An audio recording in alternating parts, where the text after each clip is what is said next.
Oli. We're with Oli Moraes. He's with us for the eco interviews. He's speaking to us from Melbourne, Australia. So thanks for being with us, Oli. Thanks, Fiona. It's great to be with you guys. Great. So Oli has a research experience looking at blue carbon, which is mangroves and seagrasses in the Pacific Island region as a means to addressing climate change, mitigation, adaptation, biodiversity, conservation, and sustainable development. And Oli is currently working as a research officer at RMIT University with IPCC lead author on climate change adaptation, Dr. Lauren Rickards, in the School of Global, Urban, and Social Studies. So I'm very excited, Oli, to speak to you and hear from you in regards to Australia, the sort of outlook there, and then also blue carbon. But to get started, can you tell us a little bit about the situation in Australia as it stands environmentally in terms of pollution, emissions, and where Australia is going in the next few years as we see it today? Yeah, so as we're speaking today, both Victoria and New South Wales, which are the two states where Australia's biggest cities and largest population is centred, Melbourne and Sydney, are basically all covered in bushfire smoke, and there's been a massive bushfire crisis, as many of you will have heard of, around the world, and it's unprecedented, the size, the magnitude, the length of time that these fires have been burning. I've lived in during terrible bushfires in the past. One of the worst fires in Victoria was 10 years ago, in 2009, Black Saturday, but that only lasted, days and weeks. This has been going on around Sydney for like 3 or 4 months now, and it's still kind of probably a few more months of the fire season to go. So we're really in unprecedented times, and I've been kind of working in climate change for a while, and been talking about these kinds of impacts. Like, this is what will happen if we warm, above 1 degree, and that's exactly what we're seeing now. So Australia's been, I guess, people like David Attenborough have said this, that Australia is one of the most sort of climate, sort of high-risk climate countries in the world, and vulnerable to climate change because we're a big continent, but we're already a very dry and arid continent, with low rainfall, and there's just all the different kinds of climate hazards and disasters are possible here, from bushfires, cyclones in the sort of the north of the country, floods, and they're all getting worse, which is what we're seeing right now playing out. Like yesterday, we had unprecedented sort of summer rainfall. We had hailstones like the size of baseballs falling, and unfortunately, it hasn't been enough to put out fires. So we've got that happening at the same time of these bushfires. So it's pretty dire, and things that we've been kind of talking about for a while in the climate and environment sort of sector. But basically where Australia stands is we're really, obviously now, as we're seeing, really vulnerable. But unfortunately, the federal government has basically blocked any real action. So back in 2009, around the time of this last sort of major bushfire crisis, there was a Labor sort of more progressive government had just come in, and they basically put a lot of great policies through. The first carbon sort of tax, which it's kind of not a tax, but that sort of came in. It was the first in the world. It was really successful. It started dropping emissions. There was all these other policies across reducing pollution in the mining and sort of high emission sectors as well, and in agriculture, and a sort of a range of really good policies across all sectors. And Australia's emissions had started to decrease, but you may have heard the opposition leader, so this kind of conservative opposition led by Tony Abbott, who is this climate change denier,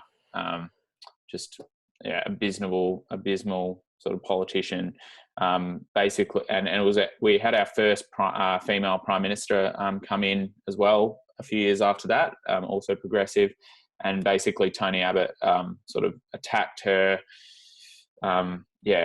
Sort of it was pretty embarrassing, and also he basically attacked all of the climate change policies, and he ended up winning in 2014 or 13, and basically took everything down, and tried to sort of dismantle all of these climate change authority agencies that had been set up by the previous government. And he was pretty successful at doing a lot of that. And since then, basically Australia's emissions have gone up. And they're continuing to go up now. Last year, in the last year, so up until the end of 2019, emissions in the electricity sector had slightly started to go down, but that's only because we've had a really large uptake of solar and renewables, and because Australia is a really sunny country, and it makes sense to have solar panels on your roof. So we've got one of the highest sort of household uptakes of solar in the world, which is it's kind of this ironic thing where, we're really vulnerable. We're sort of individually we're doing some really great things, but then the government's sort of blocking the really systemic sort of structural changes that we need. And it's basically because that Conservative government has sort of a small block of really conservative backbencher parliamentarians and ministers, and they're all climate change deniers, and they've got ties to the fossil fuel industry and stuff, and they've continued to sort of spew this sort of anti-climate rhetoric and sort of agenda that's been incredibly damaging. And that's why we're sort of here now, where after 10 years we've had, I think, 6 or 7 prime ministers. You might have heard in the news over the last few years that we keep switching prime ministers from both parties, so it's been an absolute mess. It's probably worse than Brexit because it's been going on for so long, and we still don't have a climate change policy. And now it's strange. Like, there's been a lot of work done by a lot of activists and community groups to change, put pressure on the government, and that has started to change public perception. And particularly these bushfires now, it's like, I think the polls sort of show that it's the highest sort of level of the population now want the government to take significant action on climate change. But even now, the government, while they've changed their kind of rhetoric around, now they say they believe in climate change and they know that it's happening, and that Australia should be doing its part under the Paris Agreement and such. Now they're kind of using this, what my boss kind of says is like, denial of denial. So they're in denial. So now what they're saying is, we never said that climate change wasn't real. We've always believed in the science. But what their argument now is that Australia should just do its part because we are only 1.3% of global emissions. So we shouldn't take a leadership role or be sort of ambitious with our emission reductions. And even now, there's been a lot of sort of experts come out and saying that we won't even meet our targets now, they're less than the US's. They're like 26% below 2005 levels. And as I'm sure you and your listeners would know, that those kinds of levels they're sort of the lower end in the Paris Agreement, and not ambitious at all. And the sort of more progressive party, although they've still got ties to the coal industry as well, kind of saying they want to aim for 45% reduction by 2030, which is much better, but again, it's no way near enough. And so that's kind of where we're at the moment. These bushfires are definitely changing, I think, how the population is seeing it, and they're really kind of, I think it seems like putting the pieces together that, this is actually climate change. Like, yes, Australia has always had fires and floods and these things, but we've never had fires like this. And the fire season is extending basically, or like more than half the year now across the country. So, or there's basically fires in Australia all year round now. And kind of seeing that the resourcing challenges with what sort of with those kinds of conditions bring, like, where our firefighters having to fight in Victoria, and then when that finishes, they'll have to go to Queensland or somewhere else, and all of the sort of government agencies having to spread their resources more thinly, I think is starting to come across. And so hopefully that means that we will get some better sort of policy in place. But again, the government and particularly our Prime Minister is, I wouldn't hold my breath with them still in power. So that's kind of where we're at the moment. Yeah, it's such a shame, and thanks for bringing some insight into that. I feel like the US might be paralleling Australia right now with our current administration, the Trump administration. While there's all this crazy stuff happening in the forefront, what's going on behind the scenes is taking away key parts of the Clean Air Act, the Clean Water Act, dismantling the EPA, opening our national parks to fracking and drilling. And because we have, a reality TV person as our president, he has so much other distractions going on in front of us, impeachment, Iran, all that this other stuff is being dismantled, and it's certainly insidious. And am I correct in reading or seeing that Australia is one of the top exporters of coal? So that's part of your flip, is from reducing emissions to now being a great exporter of coal. And then there's also the approval of the Adani. Is that correct? The Adani mine. Do you want to say anything about that? Yeah. So that the exports thing, I think, is brings up some really interesting questions around double counting of emissions reductions, or which I think we'll talk about later around blue carbon as well. But there's kind of an interesting analogy with pollution and also sequestration as well. But basically Australia is the number one exporter of coal, and both of our major political parties are, as I said earlier, have ties to the coal industry. It's been a massive part of our economy, I guess, for a long time. And on the Conservative side, there's ties to fossil fuel companies, and then on the sort of more progressive side, there's ties to the trade unions, who are fundamental, I guess, or have been to sort of labouring in mines and stuff. So both sides of continuing to support coal exports, even though the Labor Party is kind of saying, we need a much more comprehensive climate policy, and we need to reduce emissions and be much more ambitious and be a leader and invest more in renewables and stuff, which is all good things. But they continue to say, we're going to continue with coal exports.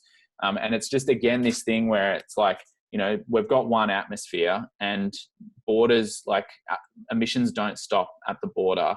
And I mean, just an example with the bushfires, like where I think Australia in the future definitely could be legally culpable under, I don't know, some sort of international environmental criminal sort of court, if that ever exists. But I've got a friend who works in New Zealand in the national parks there, and New Zealand's, it's pretty far away. Like it's a three-hour flight from Melbourne, and the bushfire smoke has basically covered the South Island of New Zealand.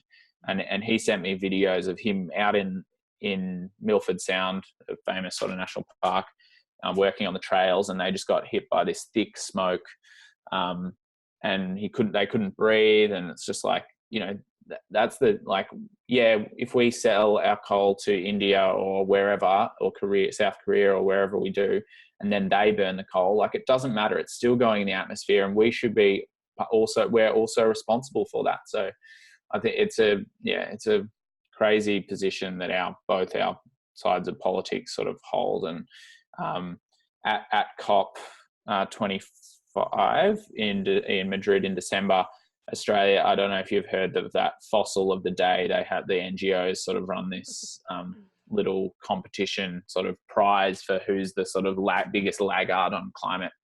And Australia won it like 3 times during the 2 weeks. And Australia continues to be like, they rank, I think, most of the OECD and sort of other major polluting countries on a range of different responses to climate change and emission reductions.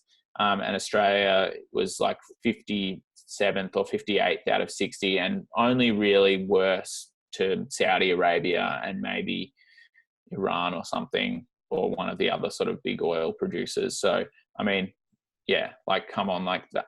We've got to do better than that, and we can as well. Like, and I mean, yeah. So that's kind of with the export stuff. Adani is just, has been this ongoing debacle. This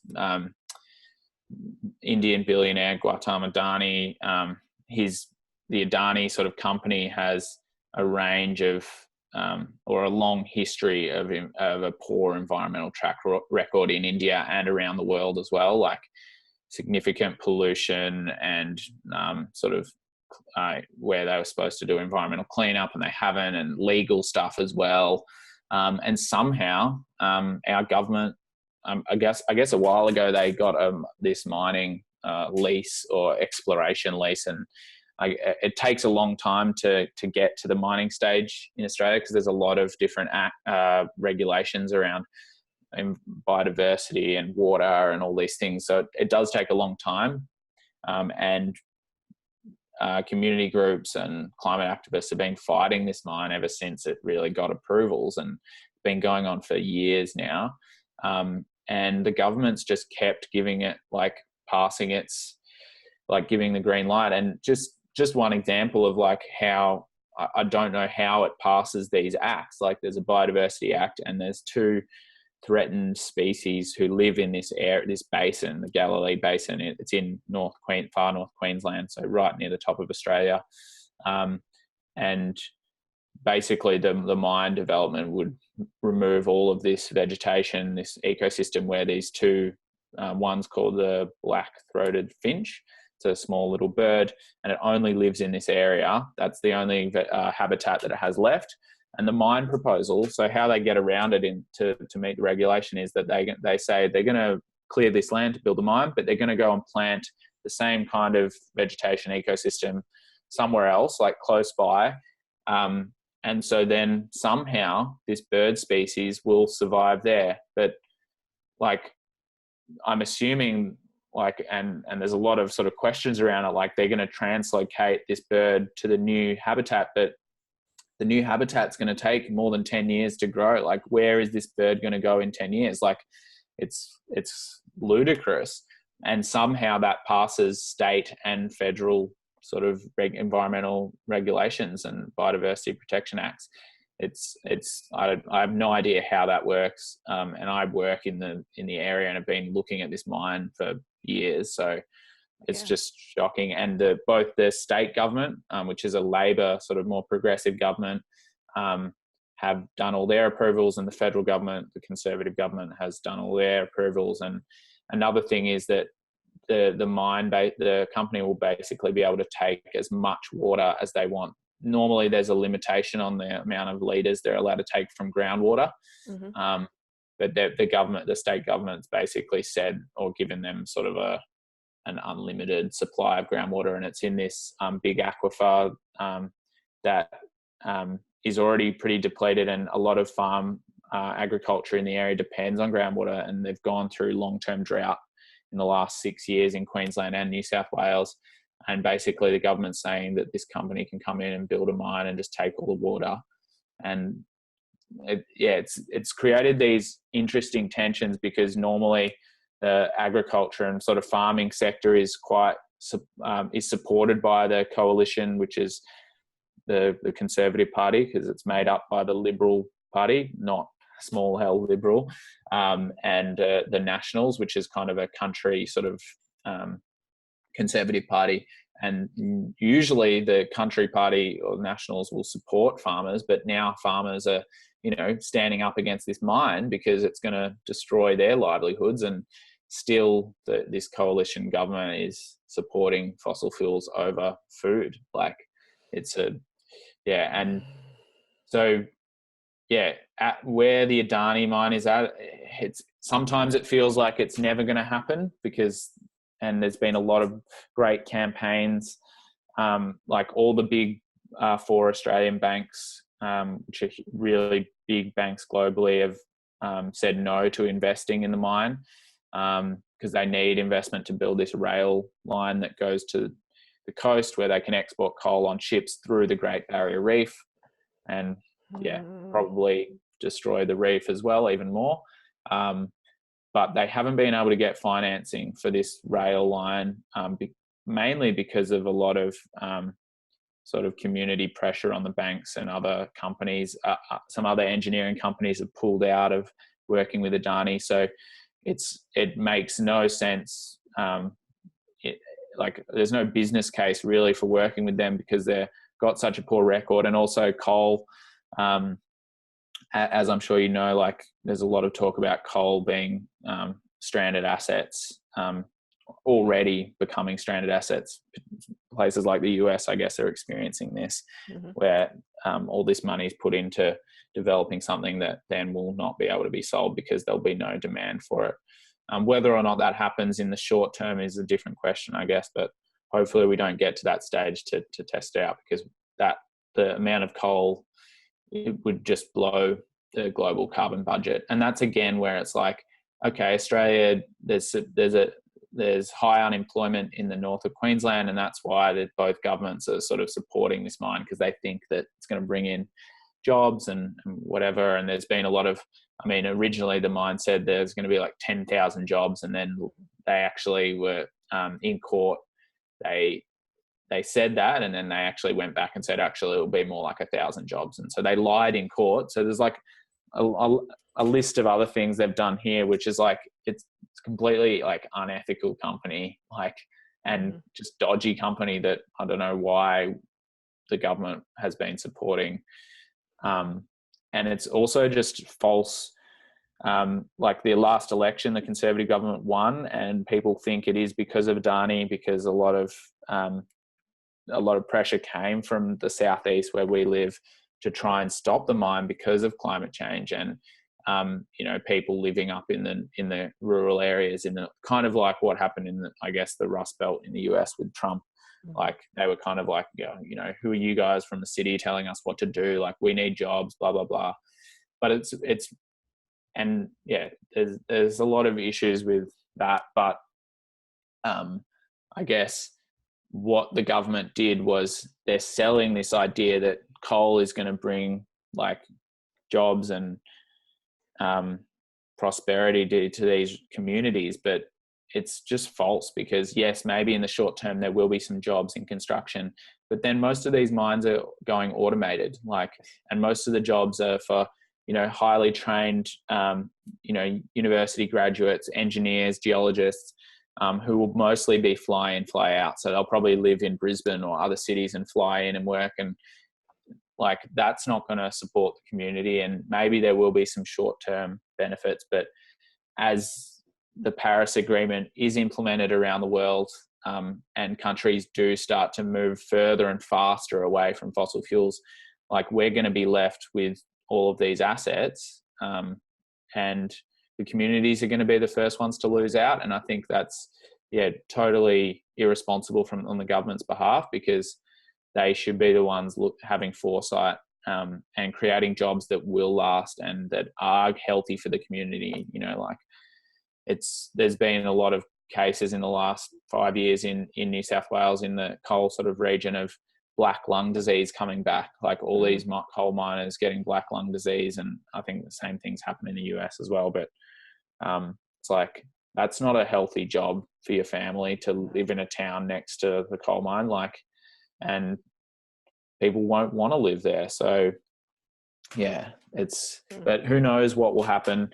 The last thing with the Adani mine was that Siemens, the big sort of engineering tech company, German tech company, they had signed a contract to do some automation stuff for the rail line for Adani, and then a lot of pressure was put onto them in the last month or so to not work with Adani, and a lot of there was protests in 60 cities around Germany, like in front of all these Siemens offices, and a lot of people were emailing the CEO of Siemens Global.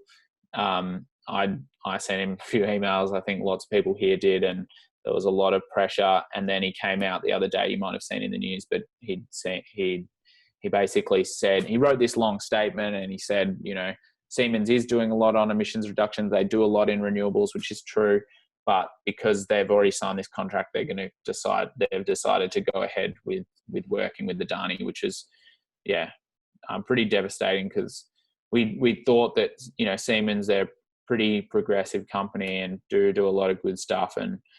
But his argument was like, we're doing all this stuff, and like the coal would go, like some other company would do it if we didn't. It's just like, come on, the time for that like is done. We need companies to show leadership as well, and tell their shareholders why working with this kind of, like with a company like Adani is actually bad and risky as well. Like there's a lot of risk. So yeah. Oh, so many things running through my head. The Adani thing, I feel like parallels the issues that we've had with Alberta tar sands up in Canada, and the pipelines that they want to do from Canada all the way through the US, and it goes through aquifers, it goes through Indigenous lands. And to be honest, the Indigenous peoples of Canada and the Dakotas have been on the front lines of trying to stop those pipelines. And similarly, our government, and not just the Trump administration, but the Obama administration specifically, just kicked the can down the road on making a decision on those pipelines, kicked it all the way down the road until he left. And then Trump has, in the past month, another thing that has not made the news here because there's so many other things going on, has cleared the way for Keystone XL to go ahead. And there's already been tons of leaks that they don't seem to cover unless you really hunt through the internet.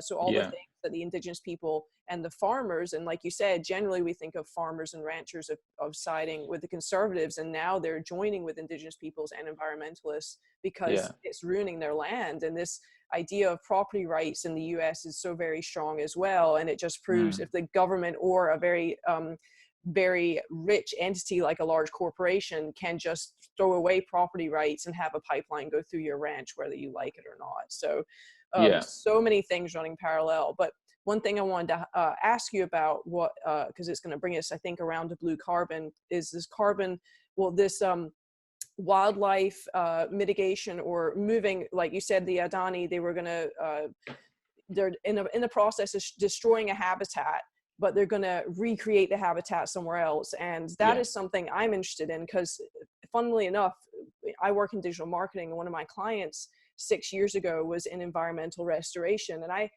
did not understand, like, I heard all these words and didn't understand exactly what they're doing. And now I look back, and my understanding of what they do is, if the state needs to build a road through the wetlands, the way they can do that and destroy the wetlands is that they pay to restore wetlands elsewhere.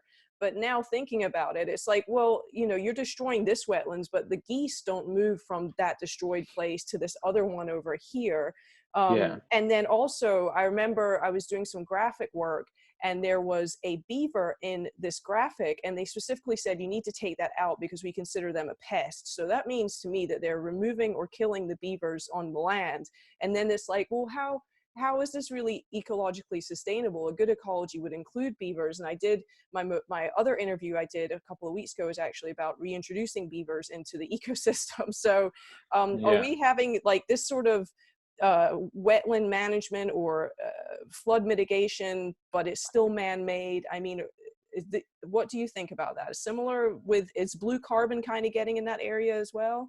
Yeah, like there's definitely a lot of parallels. And your question earlier about if blue carbon was kind of something not used in the US, it is kind of a global sort of concept, but it's quite new, and it's just a new term or way of talking about stuff, ecology, that we've known about and been talking about for a long time. So there has been a lot of work. I think, can't remember where the US, what state, it's one of the Northeast states, There's been a lot of work around, coastal wetland management, around these things called tidal salt marshes, which are kind of where there's like an estuary or a tidal river.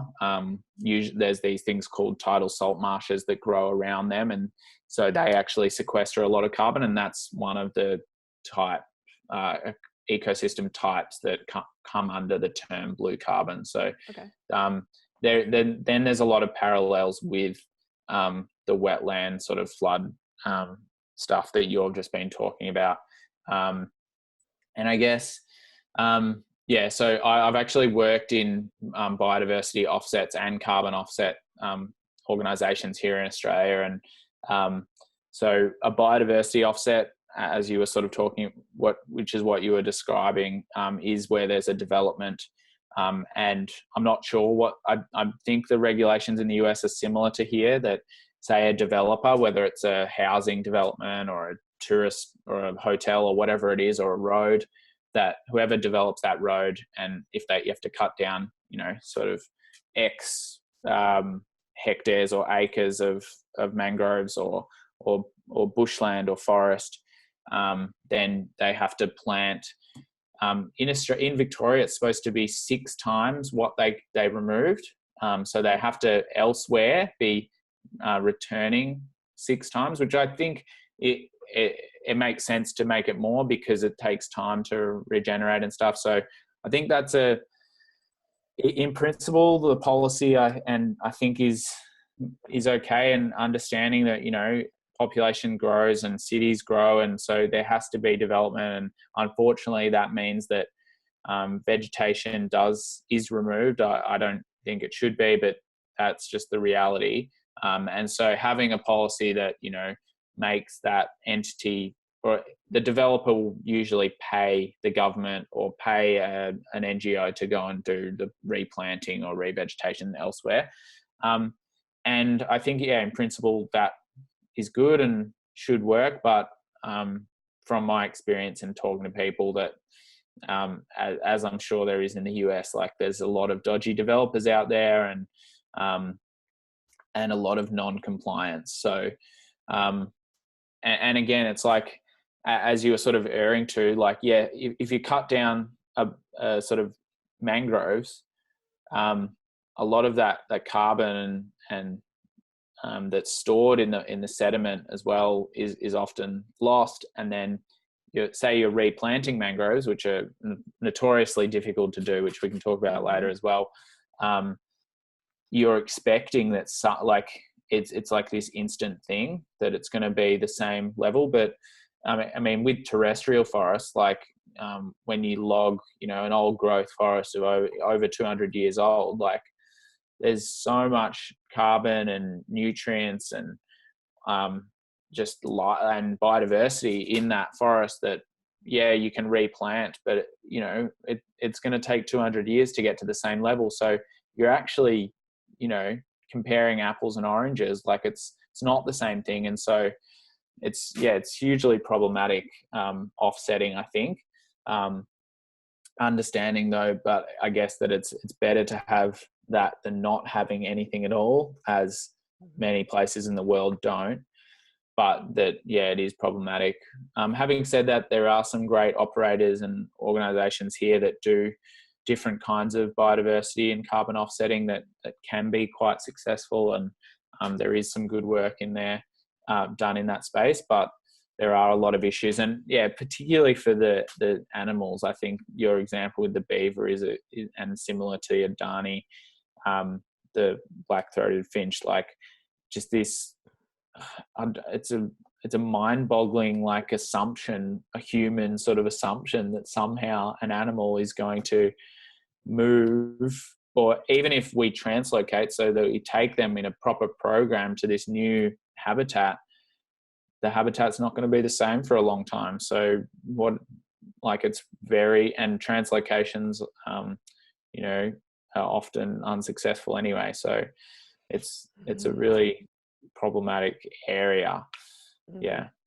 So explain to us blue carbon and a little bit about this carbon sequestration process. I'm not sure if Yeah. my audience fully understands what that Yeah. means. Yeah, for sure.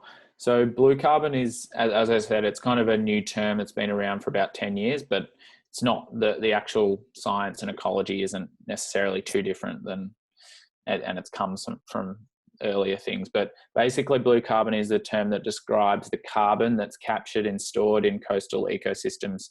So that includes predominantly, but different literature and organizations will sort of include different types of ecosystems, but the main three ecosystems are mangrove forests, seagrass meadows, and tidal salt marshes, which are these, they kind of look like sort of thick, reedy sort of grass type ecosystems that grow next to sort of estuaries or rivers close to the coast. So these ecosystems basically through photosynthesis pull carbon, CO2 out of the atmosphere and also out of the oceans, and they store it in their biomass. So they store it in their above ground biomass, which is for mangroves, the trunks and the stems and the leaves and all of that stuff that you actually see.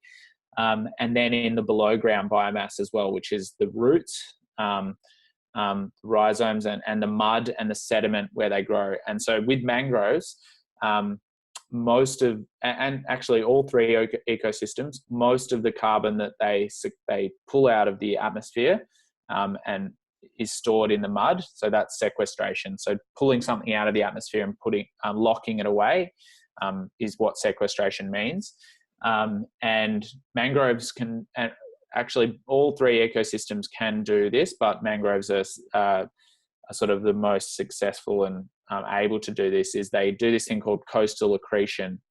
So because they're constantly pulling carbon out of the atmosphere, the mud and sediment under them is actually rising. So they actually can build land essentially. So they're pretty amazing sort of ecosystems. And often when mangroves are healthy, and you know there's about 70 different mangrove species worldwide, which is actually quite not a large number if you look at different genuses of plant species. It's quite small, and in a lot of parts of the world, usually there's between sort of 1 and 6 species in one area. But if there is a healthy mangrove forest, often that carbon that's in the mud can last there for thousands of years, so millennia timescales, which is why they're really important for not addressing climate change, but in terms of if the international community can stay within our carbon budget, protecting these ecosystems is really important, because when you cut them down or degrade them, a lot of that carbon then is released back into the ocean and atmosphere through the microbes decomposing the actual carbon in the mud and the sediment, and that gets released. And that's kind of what we call in academia is blue carbon emissions. So they're all as some of your listeners probably know, if you've got ecology background or biology, like all ecosystems are constantly having fluxes of CO carbon going in and out. So in and out of trees, in and out of mangroves, in and out of seagrasses. But when you degrade them, they're not able to photosynthesize, so it's all going out. And so protecting these ecosystems in a climate changing world is incredibly important. So, you know, if we're doing all this work to reduce emissions from electricity or vehicles or whatever else, or agriculture, but then we go and, you know, continue to degrade and remove mangroves and seagrasses, then there's so much carbon stored there globally that we'd be in real strife. So, but unfortunately, the sort of trends. So, in my research, I looked at sort of global trends in blue carbon ecosystems, and since the 1980s, mangroves, just for one example, have basically halved in their area cover, and mainly because of land clearing for coastal development, road infrastructure. hotel developments and resorts, aquaculture, so shrimp farming in Southeast Asia and Indonesia, where there's the biggest concentration of mangrove forests in the world, has been some of the sort of main or drivers of damage to mangroves. For seagrasses, it's often sort of agriculture where they will drain the swamplands. No sort of pun intended around Trump. I never trained a swamp. I couldn't help but think of that as well. Yeah. So like globally, it's not looking good for these coastal ecosystems, and a lot of the global population lives within a couple of kilometers or miles of the coast, and we're heavily reliant on coastal resources, and particularly in a lot of places in the Pacific where I did research. A lot of communities are fishing communities, and so they depend on those resources, and they depend on the biodiversity that is possible because of mangroves and seagrasses and salt marshes providing that habitat, and for fish species and turtles and the range of biodiversity in birds as well. And so those ecosystem dynamics and biodiversity are really critical to obviously just in their own right, but also for those communities that are dependent on those resources. And if we cut them down, then there's that biodiversity is going to be lost as it is globally. I guess the good thing about this sort of push for protecting blue carbon over the last 10 years is that people are becoming more aware of the importance of mangroves. I mean, just as an example, when I was in Fiji, talking to communities and organizations as well who work in conservation and have been, Fijians and stuff, they were telling me about how a lot of people have always just hated mangroves. They smell bad. They're ugly. They block the view of the beach, so you can't see where if you've got family or part of your community are fishing. It's the mangroves block the way, and so in a lot of places around the world, because of that, they've been degraded and removed because they're undesirable. Mm-hmm. But because of now, there's a lot more awareness around conservation, I guess, and particularly in places like the Pacific, that people are really starting to understand that when you cut down a mangrove forest, there's a whole range of cascading impacts that will happen into that area, from coastal erosion, vulnerability to hazards like storms and cyclones that they protect coastlines from and communities, and then all the biodiversity impacts as well. So which then impact people's food security and sort of so on and so forth. So there is more awareness because of this sort of push for protecting blue carbon, but it's mostly been in academia and research, and it's yet to really result in any sort of tangible, large scale conservation and protection outcomes. So that's kind of where that's at. Mm-hmm. Yeah. Interesting. So in the article that I read by you, and I'll link to that article in the notes for this episode as well, my understanding, the premise of the article that you wrote is that the Australian administration is using blue carbon offsetting as proof that they are doing something for climate change. But it sounds like you don't necessarily agree with that. Is that correct? Yeah, I mean, I'd been working in the Pacific before I started my master's, and when I was sort of, I remember flying over the islands and I was trying to figure out. I'd actually just come from the US, and I was working in conservation in Yosemite National Park and doing stuff on giant sequoias, and being out there was pretty inspiring. And when I was coming back to do some work in the Pacific. Before I went back to Australia, and I was like thinking of like what's an area that sort of brings together all the things I'm interested in: conservation, climate change, or mitigating climate change, but also helping communities adapt to the impacts of climate. And I was like, I remember just thinking like mangroves, that like it's these ecosystems, they pull that carbon out of the atmosphere, so alleviate climate change.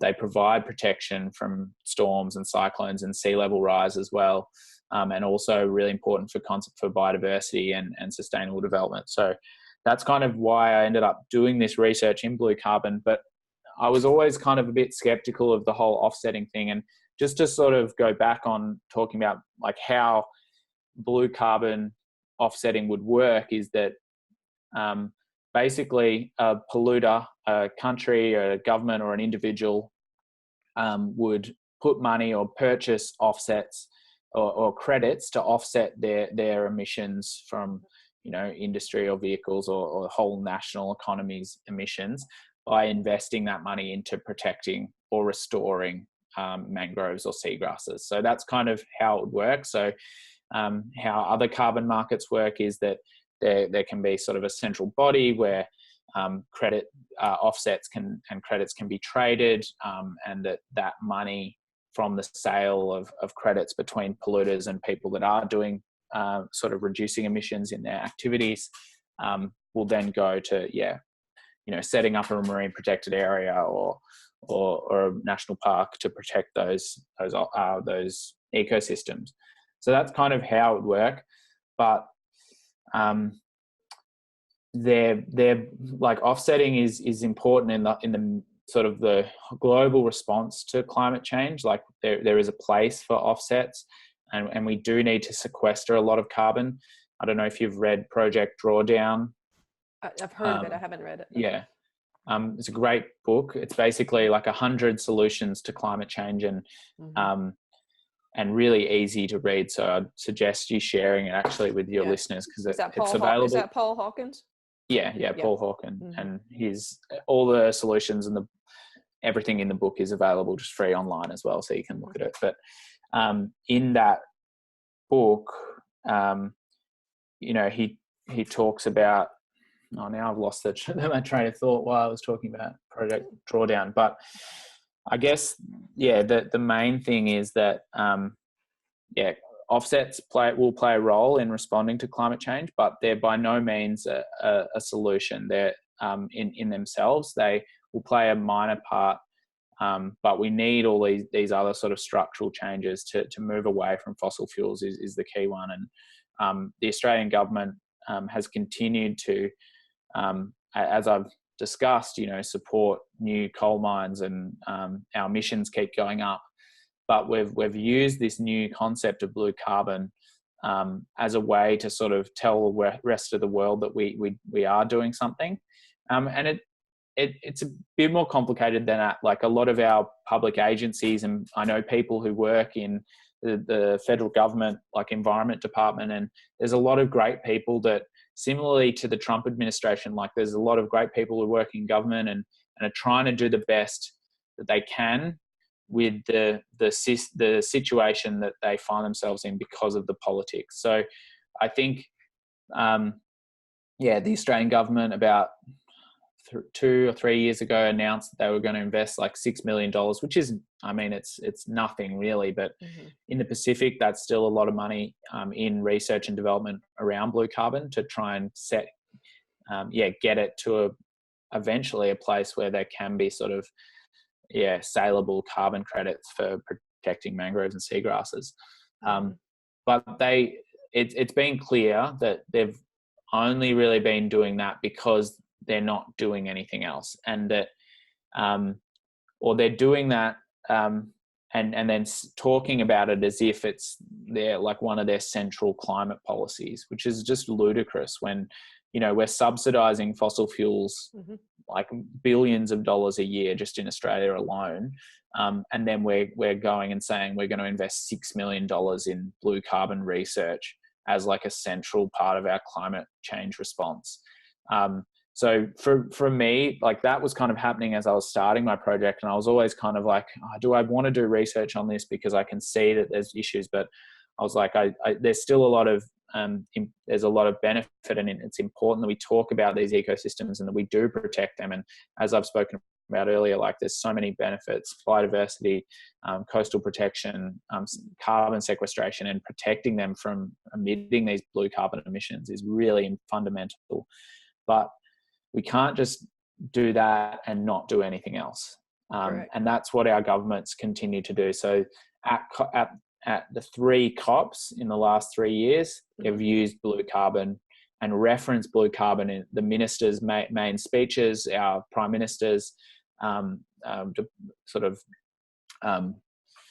so they keep talking about it. At the election, I was at a local minister's sort of panel, like with his opponents who are running for that particular electorate, and he mentioned blue carbon, like just as like, that's what we're doing. That's what Australia is committed to, climate change mitigation, and we're doing this on blue carbon research and stuff. And so I guess, it's been clear to me that we've kind of been using that and some other things as a bit of a smokescreen internationally for our inaction and blocking. At COP, we were one of the blockers, like in negotiations, which I'm not sure how the US was in this last one, but I know they have in the past as well, but just actively preventing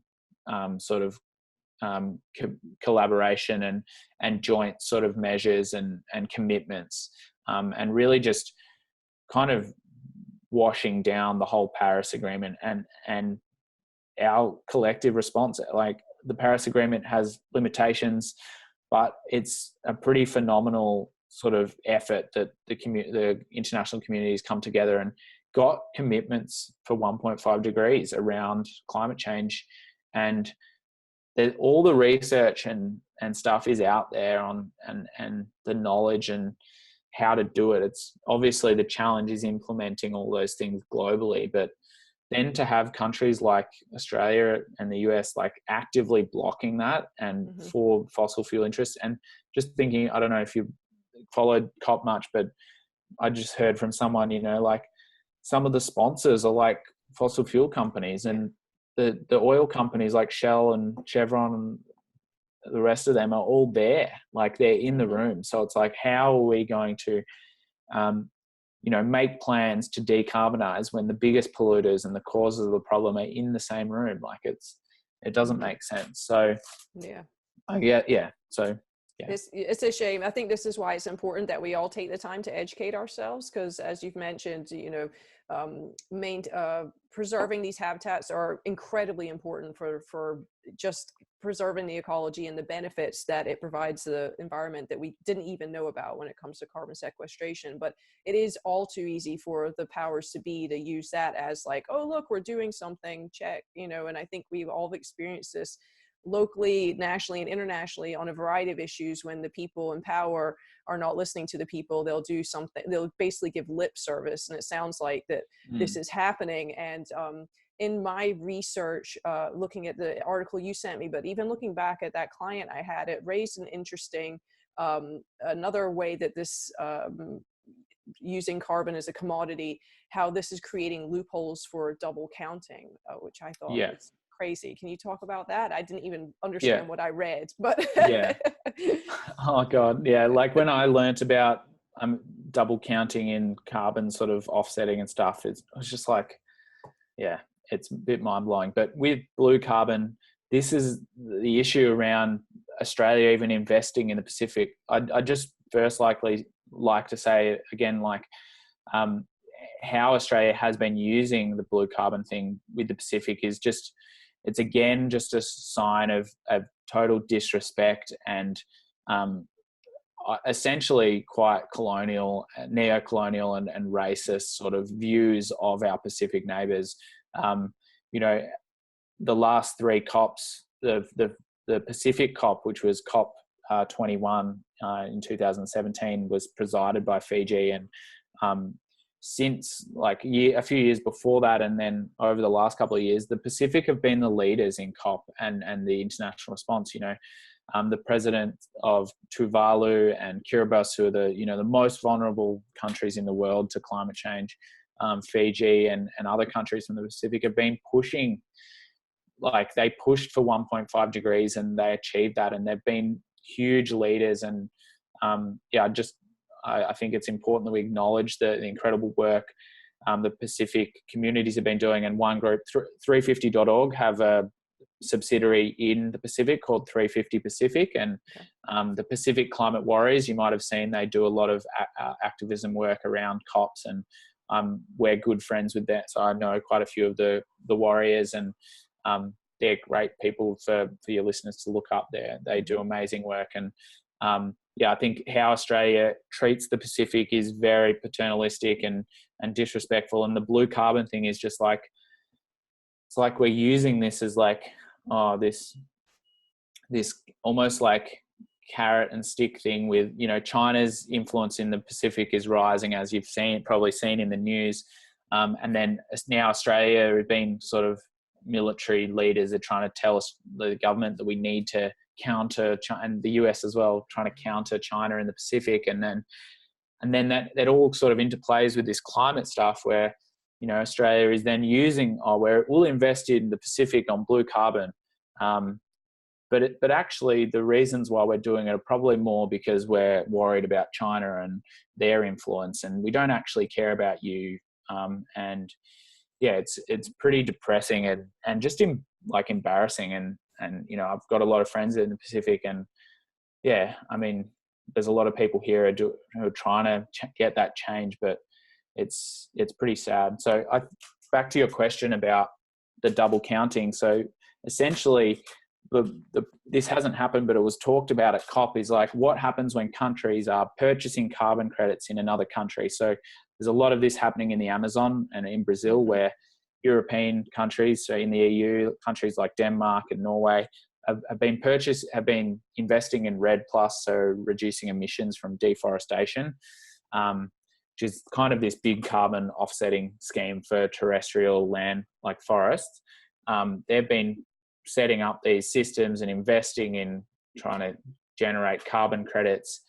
And so they're kind of counting that as their emissions reductions or part of their approach to responding to climate change. But then Brazil and Bolsonaro, who's, God, yeah, let's not talk about him, but I mean, he's actually made a good point. It's like, well, this is actually Brazil's, I mean, I don't necessarily agree with sovereign, like how the world operates in terms of borders and stuff, but it is Brazil's land. And then it is this kind of, it's like this progressive colonialism as well, where it's like, these NGOs come in and take it away from indigenous people in lots of examples in South America, which is hugely problematic. And then Bolsonaro made a good point. It's like, actually, that, like, you guys can't count those as your commitments, even though he probably doesn't believe in climate change anyway, and he is also blocking in COP. But so it raises questions for blue carbon. It's like, well, is Australia trying to, which it seems like it is, to set up these systems that it can benefit from carbon credits that will be really cheap in Fiji, rather than buying more expensive credits locally. And then we count those towards our emission reductions. But then it's Fiji's resources for the Pacific's mangroves. So surely if they're doing their assessments of their carbon systems, like, how are they even practically going to not count that little bit of mangrove forest? Or I think practically it's highly problematic, but also ethically and just like, again, it doesn't help the cause. Like, we need to reduce emissions, we need to sequester carbon, and so double counting is just totally counterproductive, because it also makes it, I can see how a future government can, say that they're doing all this stuff, and they are reducing emissions, and then they're meeting the rest by purchasing carbon credits, by offsetting. But those offsets are in some other country that, those systems are a large part of their own emissions reductions or sequestration targets. So yeah, it doesn't make sense. And I mean, it is being talked about at COP and in the UN and stuff. So hopefully that there can be systems that are set up that it doesn't happen. But it's challenging.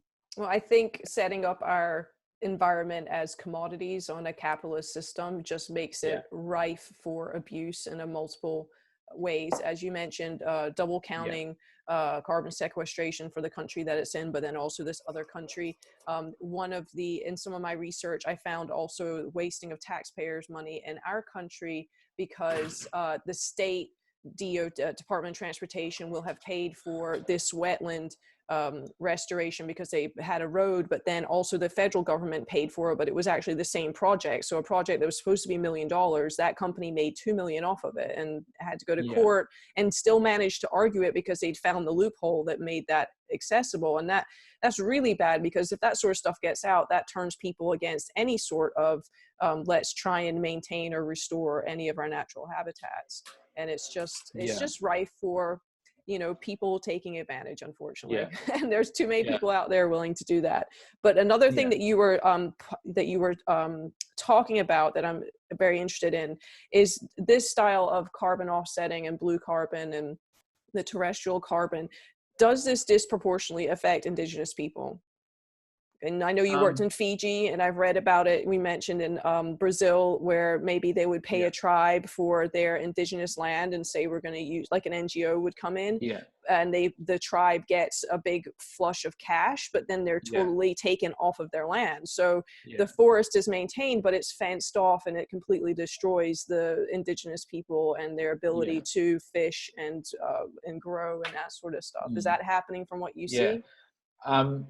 Because blue carbon is blue carbon offsetting or the idea around that has kind of come after a lot of terrestrial work and a lot of hard lessons learnt, I guess, at an international level around what's happened with REDD+ in South America and with in a lot of places in the Amazon and elsewhere as well, and in Africa as well, is that we do have that experience and understanding of the problems and risks. And so in the literature, at least in research, there's a lot of great work being done around, you know, that we need to co-produce and sort of solutions to conserving these ecosystems with local communities, and that local communities and traditional knowledge has to be integrated and part of any sort of implementation process.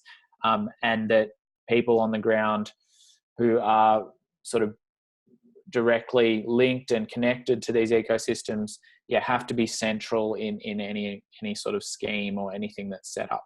So there's a lot of good stuff in research around that and in sort of the academic space, but it's yet to sort of we're yet to really, there's only a few examples of blue carbon projects that are actually generating offsets, and through the voluntary market, which is not through a sort of government regulated system. It's kind of like an NGO sells their carbon offsets just to anyone, so individuals can buy them and stuff. And that's in Kenya, and it's a very small project. It's about 100 hectares or something, so it's very minimal, and it's really successful so far, but that's kind of the only one that's set up. And there is progress elsewhere, but it's a bit different than terrestrial, because a lot of the mangrove stocks are in the intertidal zone, where often, like, you know, practically there's not usually people directly living there. They might be living right next to it.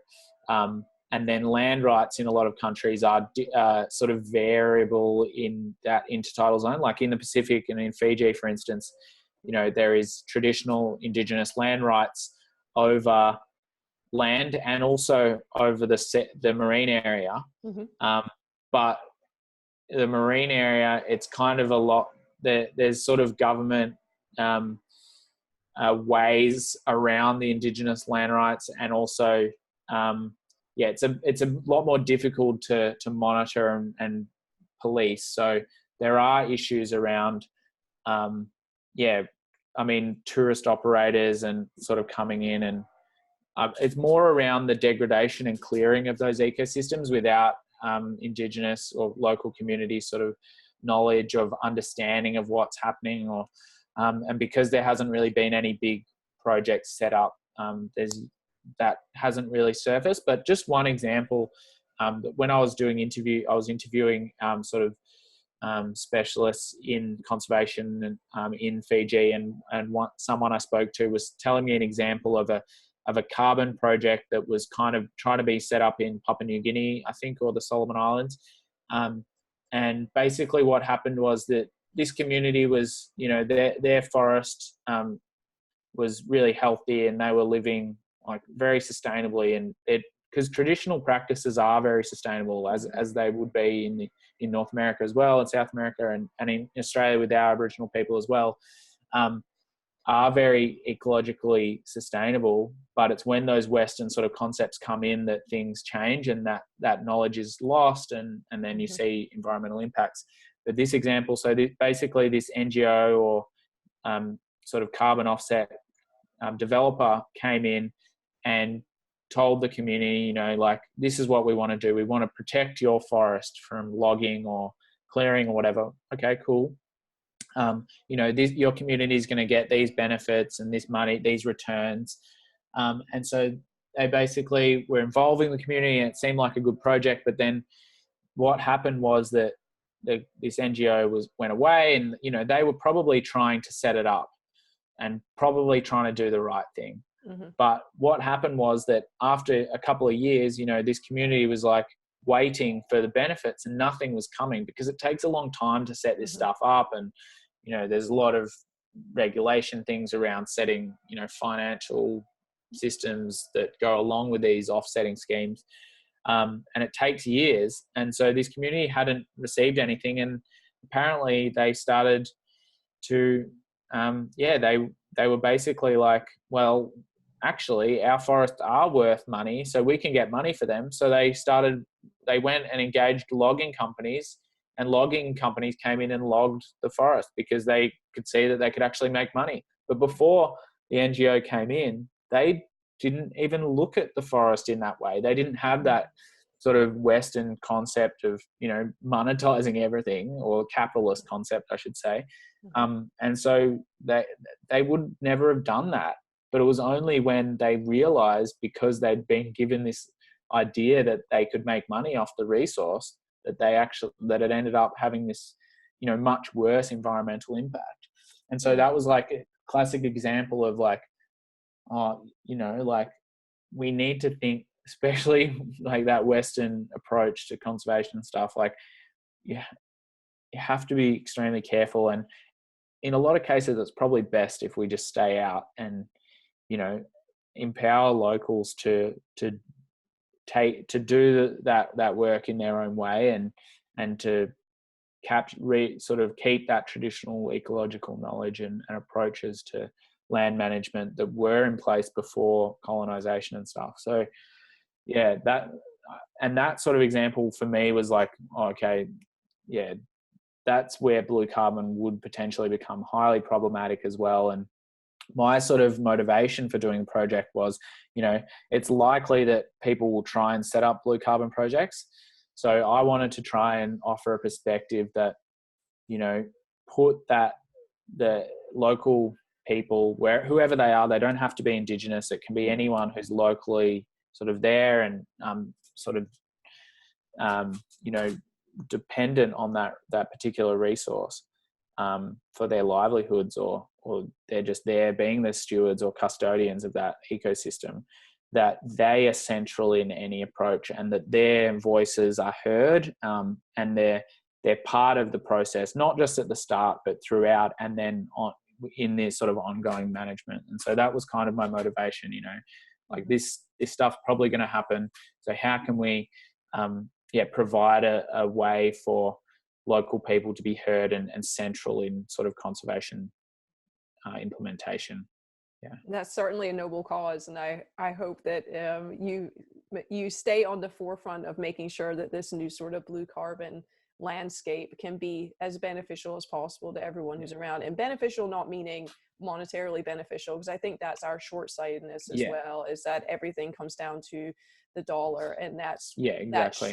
that short term colonial way of thinking. Like you said, we need to like unprogram that, and that is such a huge, scary task that I don't know how it's going to happen. But when you have people like you who've recognized that and are trying to, move forward with a different way, creating different ways of doing this so that the people benefit in the long term, that everyone benefits. Yeah, for sure. Can I just add one more thing? Like Yeah. an example of answering your question in a different way from Australia, actually, where it's actually a bit more positive, where like Aboriginal people are continued to be sort of disenfranchised in Australia, and our policies are it's not a good situation in Australia for a lot of Indigenous communities. But one thing that has happened over the last 10 years is, and actually since that progressive government came in around 2009, set up all these climate, or 2007, but kind of in a few years set up a lot of climate policies. One of their policies was this land-based approach, so a sort of carbon market sort of approach to land management. So planting trees, other conservation sort of approaches. And one of them is this thing called savanna burning, which basically the whole top third of Australia has a type of savanna. It's a bit different. It looks a bit different to the savanna you'd be familiar with in Africa, but so it's kind of sparse vegetation, but with smaller trees, and it's kind of a quite rough sort of landscape, but it is beautiful and in a cool way. But basically, fire is part of the natural ecology there all over Australia, as it is in a lot of places in the US as well. But since colonisation, fire regimes have changed, and we've prevented those natural small low intensity fires from burning the ecology, which promotes regrowth and regeneration, and also puts carbon back into the soil, and then removes fuel so that major fires like the fires we're seeing now don't occur as often. And so this approach, savanna burning, was basically where they invested money into Indigenous ranger programs, and Aboriginal rangers basically have been doing this savanna burning. So it's kind of like back burning or controlled burns or prescribed burns. It's different terminology in the US as well, but where in the fall or autumn and spring as well, they when it's not too wet and it's not too dry or high fire risk, they'll go and do these burning, like low intensity burns across the landscape and they use this thing called it's like a mosaic. So they'll burn little bits in different areas on a rotating annual basis, so that everything does get burnt moderately. And what it's done is it's actually generating carbon credits for two things. How they sort of measure it is that it's putting carbon back in the soil, but it's also, what it's doing is preventing these mega fires, that when they happen, all of this carbon is released back into the atmosphere. And so it's been really successful across the top end of Australia. And now with these fires here in the southeast, people are talking about, why aren't we using this kind of mosaic burning and down here as well, and using that Aboriginal Indigenous knowledge but the sort of co-benefits to this savanna burning and Aboriginal ranger programs are that there's been a lot of investment in remote Indigenous communities, so sustainable employment that isn't based on working in a coal mine or some other extractive industry, and it's also they have this terminology like putting people back on country, because that's how Aboriginal talk about it's their country. So getting back onto country where they might, because of colonization, they might have been just not living out in the bush and engaging with their traditional knowledge. And this savanna burning program or range of programs has been able to put young people back in employment, getting them outside, getting them involved in conservation. And it has been really successful. And I think there's a lot of benefits to that. And it's definitely an interesting thing to look into. And I think it's an example of where carbon offsetting and land management sequestration projects can really be successful in terms of the environmental benefits, but also the social and economic benefits to empowering local people. And so from that example here in Australia, I think the Pacific and blue carbon, there's opportunities to learn from that. And I think there are opportunities to do that in a sustainable way.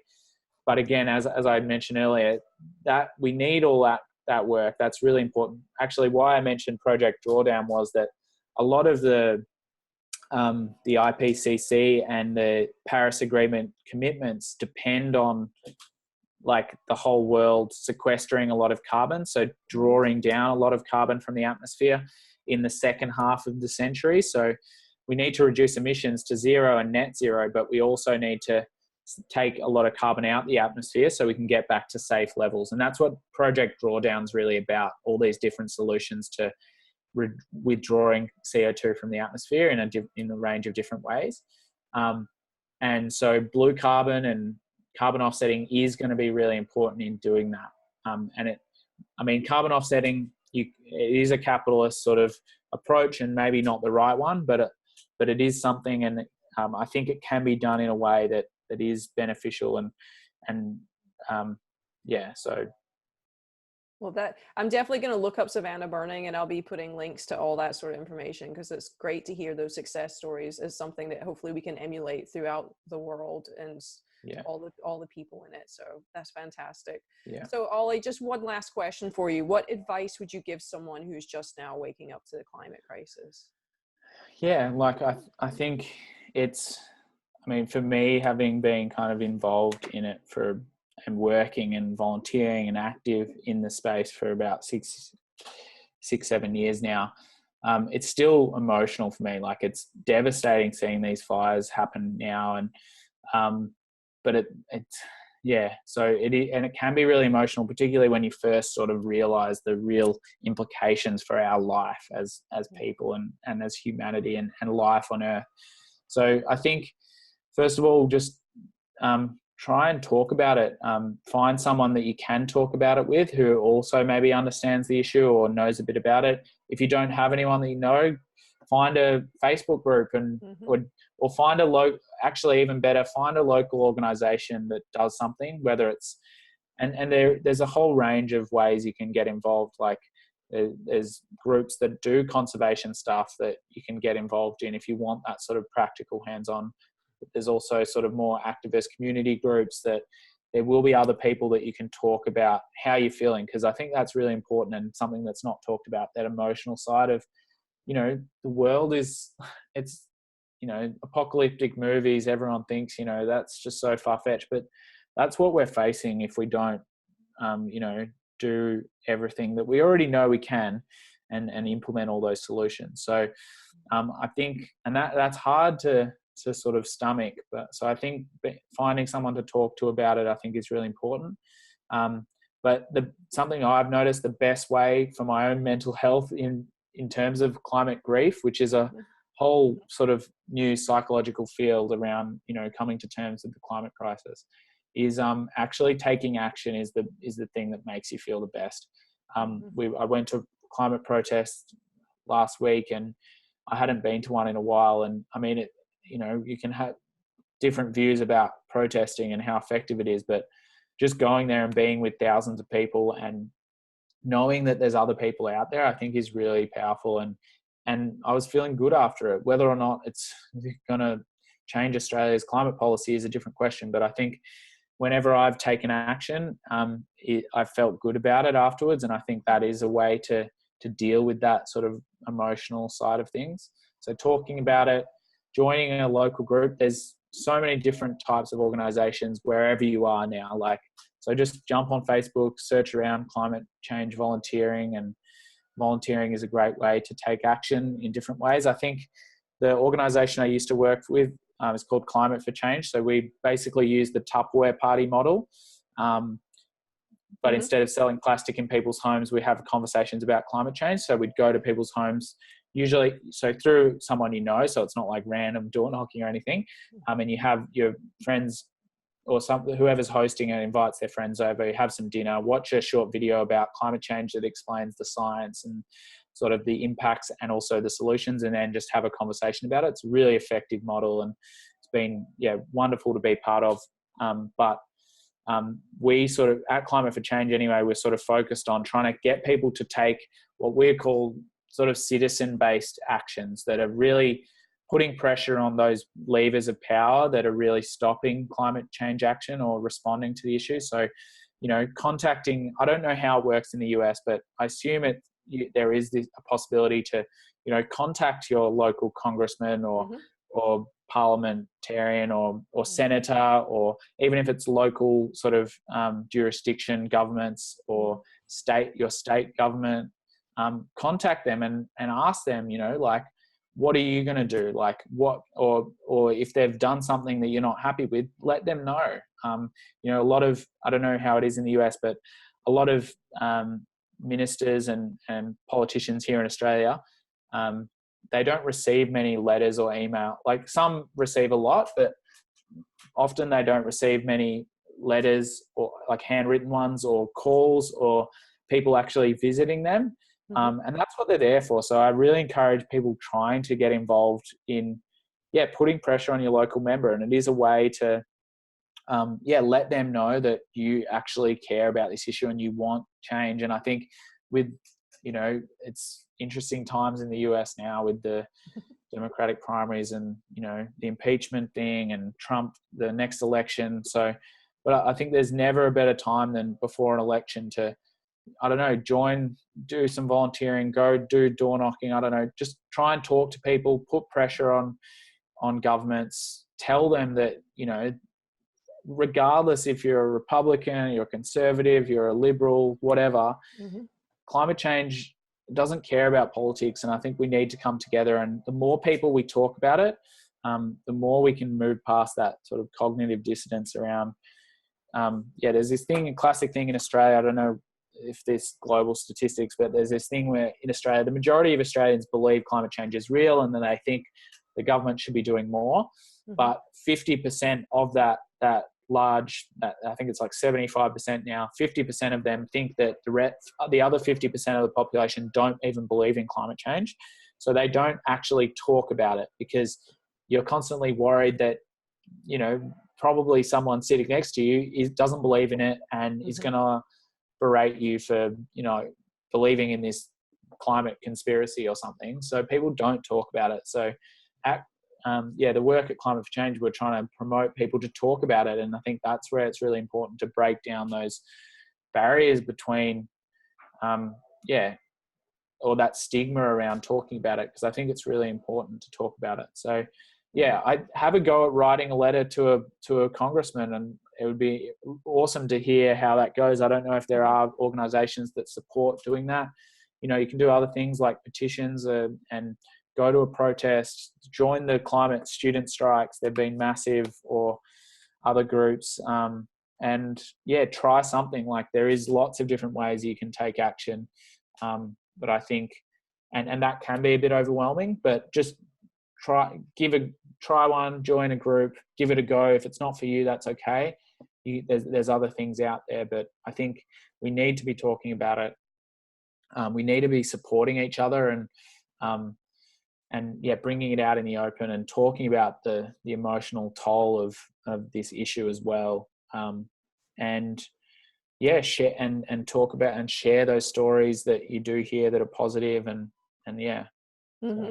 Well, that's great advice, Oli. I appreciate it. I know, I think it's good advice to get more involved, especially as you mentioned in the US, we're in an election year and these things very much matter. And I agree with what you're saying. I mean, climate change, to me, I don't understand why it is a partisan issue. It shouldn't be a partisan issue. It is a world issue. It shouldn't be one country or one party or anything like that. So, I would hope in the best of circumstances that this is something that could actually rally the entire world's population to do something good and prove that humans are this smart species that we like to believe we are, and do something about it.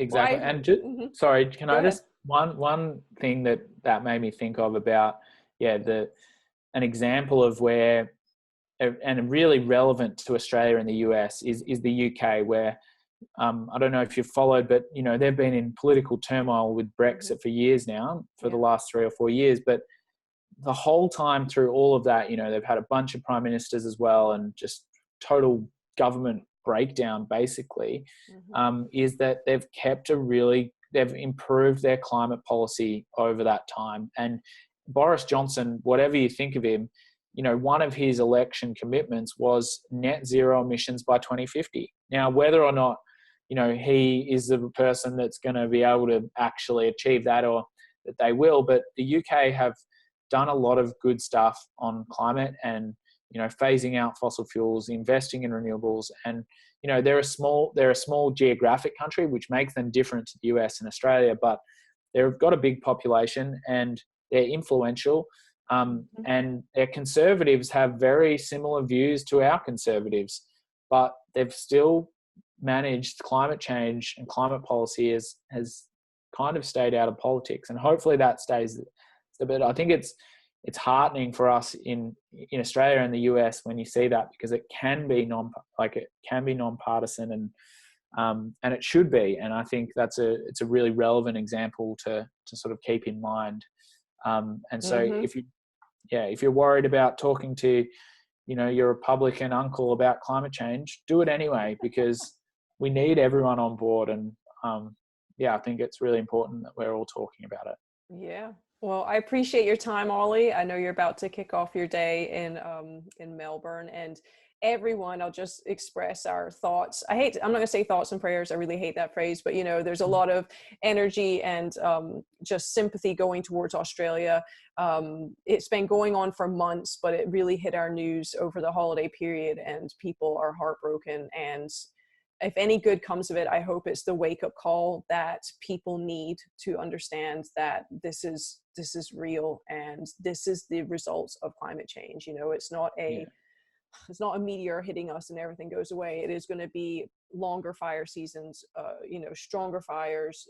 Where I live, our hurricane season is expanding, and the hurricanes are stronger and stronger, and people somehow compartmentalize that and say it's not climate change, when it's very clear that it is. And the Australian wildfires in particular were they not outlined in the IPCC report like 2 or 3 years ago? They basically said this is what's going to happen, and it's happening. So, let's all, like you said, speak to one another, rally a community together, and take action to make a change. So I appreciate it, Oli. Thanks so much, Fiona. Okay. Thank you so much. We'll be in touch. You too. See ya. Okay. Bye. Bye.